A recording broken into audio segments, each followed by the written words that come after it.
What event made you realize your parents were not the people you thought they were? I noticed early on that Mom never had anything nice to say about anyone when they weren't around. When my third-grade teacher let my mom and I stay in her house for a few nights after my dad had a drunken rampage in our home. She had a few bottles of really good-smelling Victoria's Secret vanilla-scented perfume in her bathroom. When I was expressing to my mom how amazing it smelled, she encouraged me to steal one of the bottles because my teacher wouldn't notice if one were missing.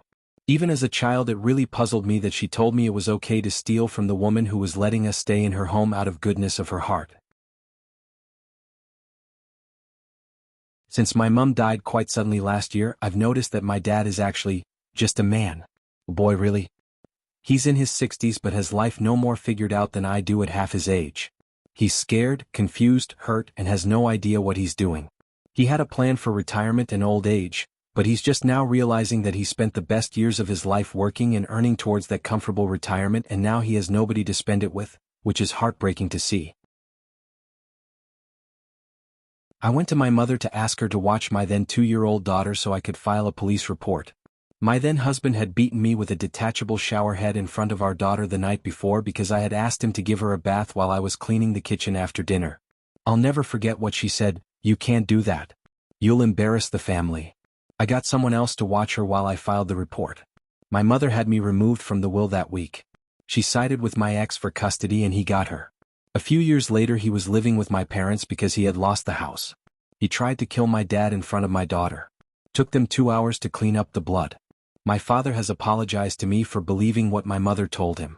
My mother has not apologized once and said she would do the same thing again if she had to.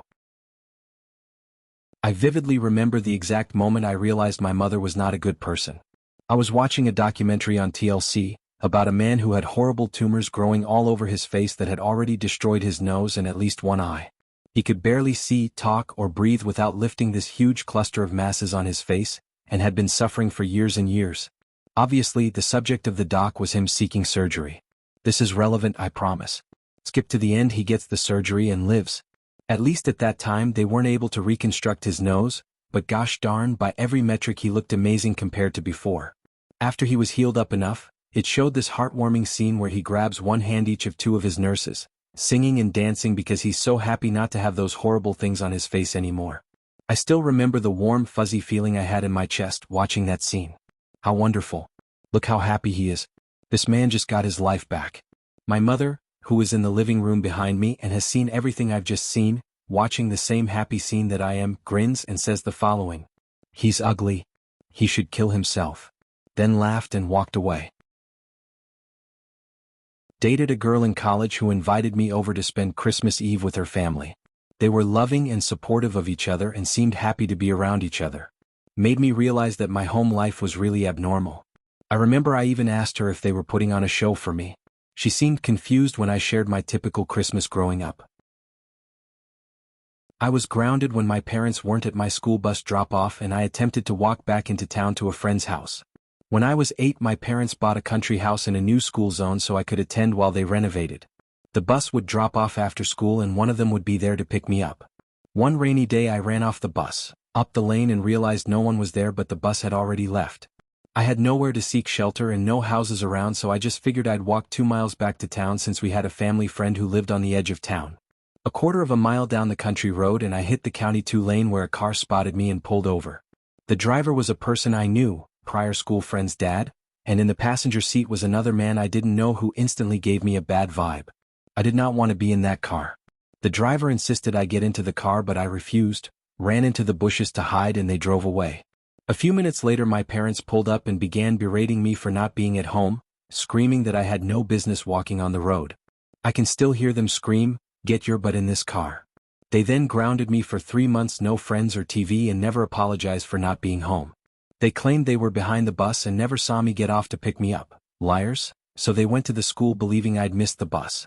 In the end they guilted another school friend's parents to allow me to come to their house in the highly unlikely event my parents weren't at the house when the bus came to the house. It happened so much those other parents had to confront my parents to ask if I should make other arrangements because they felt taken advantage of. My bus driver also had to report the incident to the school each time, and then the principal started asking me about the status of our home renovations since he realized we weren't living there. Big mess, big embarrassment for my parents, and they basically took it out on me. Fun times. We were taught racism is wrong. All people are equal. My sister came home with a Japanese fiancé. Their true colors came out. I was shocked. Went back home after being at a closed station in a psych ward for about 2 months. Can't remember the specific amount of time I spent there, could be less. And I asked my mom if I can have a moment with her. I had something on my heart that I was ashamed of. Something that I've almost pulled off. I told her with tears in my eyes. Mom, for the last 2 months I was at the closed station in a psych ward for all this time. I survived a suicide attempt, where I tried overdosing on sleep meds, Dominic Forte 80, and gulped down most of the prescribed bottle before the last of my will to live tipped the rest in the public toilet booth I took them in. Over 30 of those in one go before my therapy visit, and her quick action saved my life. She looked at me with a blank expression. Looked back at my dad's general direction and her face changed to worried. I expected a hug, compassion, even relief that I was all right. But nope, I sat there in pure horror as the first thing she says as a reaction to that. I'm just worried about your father. That poor thing. Do you have some money you can lend him? He could really use it. I couldn't freaking believe it. I asked after several attempts at uttering any words at all. Did you understand what I just told you? She replied, yeah, but you're okay and it's in the past now. Your dad needs help now. What's that problem that my dad was going through, you ask? Yes, he gambled around €3,000 in one night. I was kicked out of home, been living there paying with my mental well-being. Thinking I could save money during my vocational training, defending the name of that very woman when my dad has mouthed her. She was the very one standing in my way when it was my turn to hit back. She watched him kick the door in, throw and smash plates and glasses in my direction, threatened to literally SA me. A 24-year-old, despite what he knows. But she decided to the moment to act. Is when I was finally fed up and decided to fight/hit back. That was 2 years ago. A week after my birthday. When my special needs brother died of heart failure because they lied about him going to the doctor enough. It's a subtle thing, but as I've gotten older I've realized that my parents were saner, more competent and more reasonable than the average by a fair margin. They're both bright and capable, but they're not confident people. Neither ever got the chance to get college degrees, and I honestly think they ended up putting degrees and those with them on a pedestal far more than they should. My dad more or less abandoned the rest of the family when I was 11 and we ended up moving to a different country to try and get by. I had to step up and help my mom get through it and co-raise my younger siblings, which was pretty traumatic for me and forced me to grow up overnight, but through it all I still looked up to my dad as a kid does. We still had sporadic contact to him, and at one point he sent me an old phone he wasn't using as a gift. It had a different country's charging cable though, so my dad told me I just needed to cut off and replace the cable head, so I followed his advice and did just that. My uncle, my mother's brother, had taught me how to exchange cable heads so that I could help my mom make our home appliances usable again after the move to this other country. I was young and inexperienced though, so I misunderstood that this specific cable had a voltage converter built into the head, which my dad hadn't mentioned, and promptly fried the phone after changing the cable head to one without a converter and plugging it into the wall. When my dad heard of it, he called me an idiot and made fun of me for it. For the next 20 years. I remember that moment as being the moment I realized I couldn't trust my dad's advice anymore, as he didn't know what he was talking about most of the time. Him being such a butthole about it also felt like a betrayal to me, as I'd followed his instructions exactly as he had given them, and he'd proceeded to put all the blame on me as an 11-year-old when things went wrong, and even went so far as to tell the story to his friends and laugh with them about how dumb I was. Looking back, I'm pretty sure I outgrew him as a person right then and there, which says a lot about his mental/emotional maturity considering I was still only 11 years old. There were a lot of moments where I'd fail something that a kid shouldn't have to be trying alone in the first place, and he'd make fun of me for it, completely missing the point that it wasn't me who was failing but him for not being there to raise his kids. He seemed to enjoy belittling me despite my failures as a kid really being his failures. Now he's old and complains that his children don't call him. We've all fought our way to university degrees and stable happy lives, and we have our mother and ourselves to thank for that. He didn't just not help, but actively tried to hinder us by bringing us down any time he got to talk to us. He has the self-reflection capabilities of a brick. I realized that day that my dad was a very small person, and he hasn't changed since. Mom does this thing where she'll loudly grumble about someone in their vicinity, Despite very clearly intending for the victim to hear her abuse, she maintains plausible deniability through muttering. When she talks about her day-to-day encounters, she will also employ a mocking voice to portray the other person in the encounter while speaking at a normal cadence and tone for herself. So she retells the story by essentially holding a play, where she portrays the other individual as an unredeemable caricature and herself as a reasonable individual. When I was about 8, we went grocery shopping together. It was the first time I was exposed to this behavior in its entirety while being grown and present enough to think critically. I can't remember what the argument was about, but I remember my mother fighting with the cashier, beginning with the grumbles and escalating to what was practically a shouting match. I also remember thinking to myself that the poor cashier was doing a stand-up job of remaining calm and collected, whereas my mother was being visibly manic. I'll never forget her retelling the encounter at dinner later that night, replete with the cartoonish distortion of the cashier's voice, high-pitched, illogical, unrepentant, and her own portrayal as the staunch, unyielding voice of reason. I sat at the table in disbelief, wondering why she would just lie like that in front of me. Did she forget I was there? Was she hoping I wouldn't call her out? Did she think I'd show solidarity? Or was she so delusional as to actually believe events unfolded how she described them? Anyway, that's how I found out my mother was an undiagnosed narcissist and a compulsive liar. I haven't trusted a single story she's told since then. I love her and have never had any doubt that she loves me, but it's not possible to be consistently vulnerable with a person that refuses to treat their conditions enough to maintain a healthy relationship.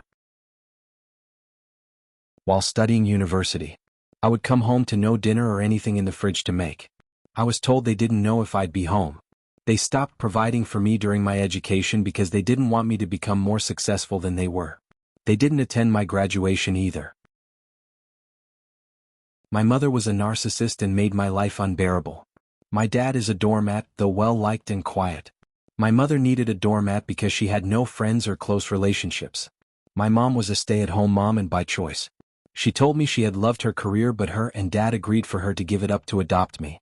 We didn't have much money due to just one person supporting the household. This was a theme growing up where my mother would loudly, constantly tell me I would get nothing from them and to expect nothing, and when I was 18 I was out. This started when I was little. I got the impression over time that it was my dad who didn't want her to work. My dad wanted a clean house and a hot home-cooked meal. It was never said outright. But my mom needed that career for her self-worth. And she became angry that I didn't fill that void. It made her narcissistic tendencies worse. And dad just let it all happen because he liked someone to be home to take care of the things he didn't want to do. Always hated my mother for very good reasons. But my dad enabled and exacerbated it and would never acknowledge it and watched me kicked out of the family to keep the peace between him and mom. Since my parents are divorced, mom took my dad to court to discuss university finances when I was 17. She let me read some of the legal documents he submitted to the court since it directly involves me. For reference, my dad is a senior captain for an airline company and makes $300,000 a year. My mom makes $70,000 as a flight attendant for that same company. Yes, that's how they met. I had always been under the notion that my dad was poor and that's why we didn't have any food in the fridge/pantry and why we always had to wear undersized clothes when we were at his house. Our shower towels had holes in them and we would often go hungry at night, from the divorce 10 years ago up until I moved out of his house last year. We didn't have toothpaste or shampoo, but all that time he had IRAs and funds and piles of money, literal piles of it in cash. In the court documents, he said that he only wanted me to stay at his house because he could write my tuition off on his taxes and that he didn't want to pay my mom fair child support. I learned that he got his pilot's license revoked temporarily because he refused to pay my mom her fair share of child support on multiple occasions. The document said that he wanted nothing to do with me unless it was to get back at my mom for divorcing him, and that he doesn't care otherwise. That was heat-breaking to learn because he always seemed so loving to me even though we didn't have very much. He had so much money and I'm still grappling with how he let us suffer just to hoard his money. My God, do we have the same dad? I'm so sorry you had to deal with this too. It enrages me just how selfish and uncaring he is. Watching our mothers struggle to support us alone and then our fathers do pretty much nothing to help financially while thriving. My father still owes my mother in court-mandated medical bills, child support expenses and tuition. He holds a very high position in a company and earns a lot. My mother refuses to take him to court because she just has too much going on. Even though she has had many opportunities, she just doesn't prioritize it. Now that I'm older, it may be too late for all of that anyways. I still feel like he owes it to me though after years of emotional, financial and physical abuse. I hope you're doing better these days. It's tough out there but we can hold each other up. Discovering my father had a mistress. I was shocked and heartbroken. Then I watched my mother become a doormat and turn to alcohol over the affair. He went back and forth for over a decade. My parents stayed together to the end but I don't know how or why. I lost all respect for my father. I was married with my own family when this all came out, but I had younger siblings still living at home. Infidelity is devastating to the entire family, and any of those affair apologists out there cannot refute that. My mom was a certain type of way when I was younger, very controlling, kind of living vicariously through me. Like I didn't want to do dance, but my mom wished she did when she was younger and loved dressing me up. I thought a lot of this went away or just didn't matter when I got older. Then I got pregnant and set some serious boundaries with her. Like she went a little baby to say this least. Decided my baby would only wear a certain type of diaper, built a nursery in her house, even vaguely suggested breastfeeding my child. About a month after I set the boundaries and we got into it, she announced she was pregnant. My daughter and sister are only a couple months apart. I finally realized nothing was ever about anyone else. Ever. It's always about her and what she wanted. I thought my parents were the two most boring people in the world. My father worked, my mom was stay at home. I was the last of 4 kids and as a teen all I wanted to do was go out every day of the week. My parents had friends and would socialize a little. My father got offered an early retirement package at 60. Cue that funky music. They retired to a suburb of Houston to be near my mother's sister. I came with them because I was ready for a change of scenery and they were building a new retirement house. They built a party house, swimming pool, wet bar, pool table, lots of seating and a couple big rooms. I was like, what? They started a retirees club and got the word out. Within 5 years they had 400 members. They would get together in groups of 12 to 40, pack onto a cruise and go see the world. They went everywhere. They threw massive parties at the house and went to parties practically every night. They had the best retirement I can imagine. I'm in my late 50s now. My wife and I are antisocial stay-at-homes and we love it. Oh, how things change. Last night at dinner, my mom started reminiscing on just how much she loved cocaine before us kids were born. Like, damn mom, I knew you grew up in the early 70s, but you'd never really expressed that particular side before. I was a single mom to a 14-year-old son when I began dating a divorced man with no children of his own. When it came time to meet his family, my son and I were welcomed with open arms. At the end of the weekend we stopped for snacks and drinks before beginning the 3-hour drive home. My son asked, "Is that what a normal family is supposed to be like?" My heart broke for realizing what a crap show I'd been raising him in for lack of knowing any better. We've been ultra low contact with my narcissistic mother since then. Huge thanks to Mr. K and the rest of the K family for showing us what a real family should be. My mom got sick. Growing up my mom and dad both worked so hard but my mom did all the parenting. My dad was a workaholic and was never there for, like, dance recitals or swim practice. He was also emotionally unavailable, and enjoyed arguing for the sake of arguing. I always wondered why my mom, the most amazing woman in the world, ever married him. Then my mom got sick a few years ago and my dad stepped the fuck up. He cooked, he cleaned, he took care of her day and night. Whenever I visited all my dad would do would talk about my mom. He would tell all sorts of stories about the adventures they had when they were younger. It became clear that my dad was just the most devoted man in the world, that he loved my mom more than life itself. I've seen him in a completely different light ever since. I was supposed to go to my mom's company picnic, but I ended up canceling because it was also my boyfriend's company picnic. My mom called me and I had to talk her out of killing herself. Or so I thought. When we finally got off the phone, after about an hour or so of me begging her and sobbing, my sister messaged me. She said, "Mom asked me to check on you. She said something was bothering you." That's when I realized how manipulative and narcissistic my mother is. One day me and my little friends built a snow fort and my sister and her little friends built a snow fort. We had a snow Waterloo.